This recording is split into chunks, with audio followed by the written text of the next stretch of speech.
조국혁신당 백선희 의원입니다. 장관님, 지금 12.3 비상계엄 내란 특검팀이 평양 무인기 작전 의혹을 수사하고 있지 않습니까? 네, 군의 수뇌부부터 해서 그때 작전에 동원됐었던 실무자까지 그 조사를 받고 있는데요.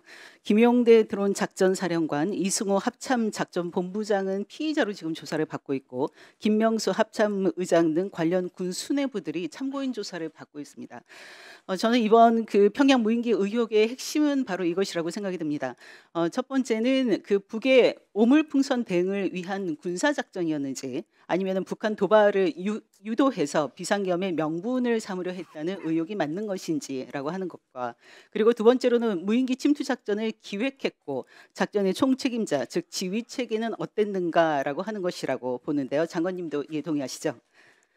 네, 이번에 저는 그 첫 번째 사안과 관련해서 그 평양 무인기 작전에 투입된 무인기의 성격에 좀 집중을 해봤습니다. 장관님, 작전에 투입됐던 무인기가 무기 체계입니까? 아니면 전략 지원 체계입니까? 어, 이게 상태가 소규모고 또 가격이 비싸지 않고 이런 부분에 대해서는 전력 지원책이라고 얘기를 합니다. 네, 예. 방위사업법에서도 그 내용이 있고요. 현재 이제 무기 체계가 아닌 전략 지원 체계로 볼 수 있을 것 같습니다. 제가 국방부에 자료 요구를 했을 때 평양 무인기 작전에 투입된 드론 작전 사령부의 소형 정찰 드론을 무기로 보지 않고 명확하게 전력 지원 체계인 무기 외 항공 장비로 분류하고 있다라고 답변을 했습니다. 장관님도 아시다시피 이번에 그 드론사의 무기 체계를 보면은 사실은 정상적인 무기 획득 과정에 있지 않았습니다. 그리고 예산도 사실은 중요한데 예산도 방위력 개선비 예산이 아니고 전력 운영비, 그중에서 국방과학연구소의 그 사실은 연구 예산으로 소요가 됐습니다. 장관님, 이번에 그 사실상 교육훈련용 상용 드론이라고 볼 수 있는데 이러한 전력 지원 체계가 대북 군사 작전에 일반적으로 투입될 수 있는 것인지요? 제가 이 부분도 국방부에 자료 요구를 했더니 답변은 해당 교육훈련용 상용 드론은 군사작전을 수행하기 위한 암호 모듈이 장착되어 있지 않고, 그리고 주파수, 즉 통신거리가 짧아서 먼거리 비행에 불과해서 대북 군사작전에 투입하는 것이 가능하지 않다고 대답을 했습니다. 암호 모듈이 없다라고 하는 것과 그리고 주파수가 짧다라고 하는 것이 굉장히 중요한 요소인 것 같습니다. 이번에 투입된 것이 드론사에 일반적으로 그 소요 제기나 소요 검증이나 그리고 결정 과정이 있어야 되는데 어떻게 이루어졌는가를 봤더니 오직 윤석열의 소형 무인기 대응책을 만들어 오라, 이 한마디로 이루어졌다라고 하는 것을 알고 계실 것입니다.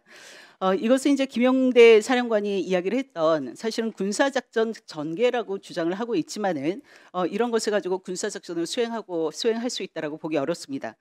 결국 전투력이 없는 전력 지원 체계인 연구용 드론을 가지고 군 지휘부가 무슨 의도로 평양 침투를 통한 북한의 도발을 강행했던 것인지 의혹만 증폭시키고 있다라고 생각을 합니다.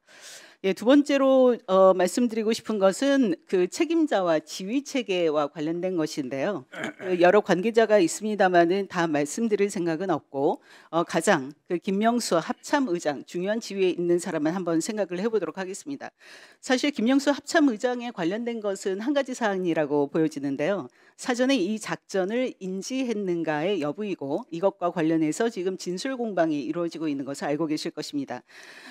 이 김 의장이 무인기 작전 보고를 받은 다음에 초콜릿이나 사탕 같은 것을 넣어도 좋겠다라고 하는 그런 증언도 있었고요.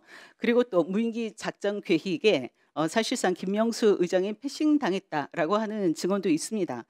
그래서 이 김 의장이 이 무인기 투입 작전을 사전에 인지했는지 여부가 매우 중요하고, 그리고 이와 관련돼서 진술 공방이 지금 이루어지고 있는데 사실 이 진실 공방이라고 할 만큼 우리에게도 매우 중요한 부분이라고 생각이 듭니다.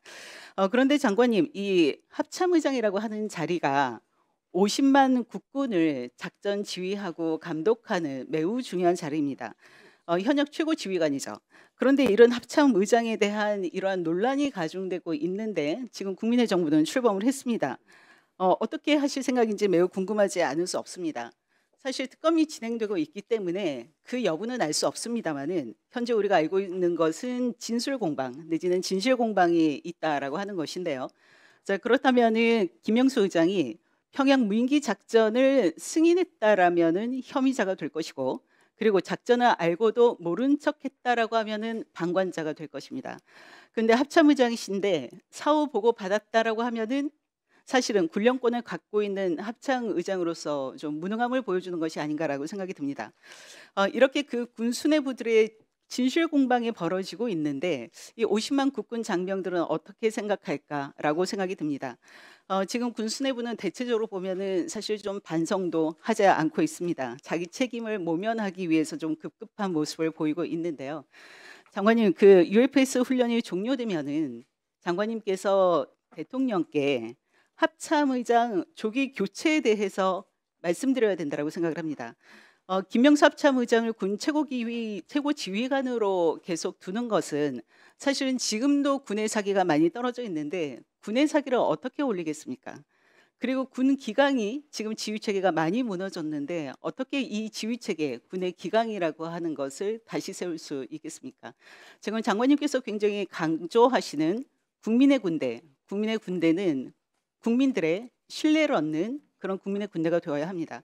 그런데 이 국민의 군대로 나아가는 것은 장관님께서도 강조하는 부분이기도 하지만은 이번 이재명 정부에서도 매우 강조하는 부분인데 이 최고 지휘관의 교체를 하지 않고 이 부분을 가기는 어렵다고 생각이 듭니다. 하루빨리 군 최고 지휘관 교체가 필요하다. 그래서 변화를 일으켜야 한다라고 하는 것이 저의 생각입니다. 혹시 장관님의 의견을 마지막으로 듣고 싶습니다. 네, 두 가지로 말씀드리겠습니다. 지금 여러 가지 말씀하신 중에서 이 지휘부에 대해서 지금 현재 그 내란과 관련해서 내란 특검에서 수사하고 있기 때문에 제가 여기서 상세하게 말씀드리는 건 상당히 여건이 제한된다는 걸 말씀을 드리고 수사가 아마 깊게 하고 있는 걸로 그렇게 이해를 하고 있습니다. 두 번째, 군 지휘부의 조속한 교체는 바로 저도 그렇게 지금 생각을 하고 있다. 지금 우리 지도부도 그렇게 생각을 하고 있다. 이런 말씀을 드립니다. 네. 네, 감사합니다. 마치겠습니다.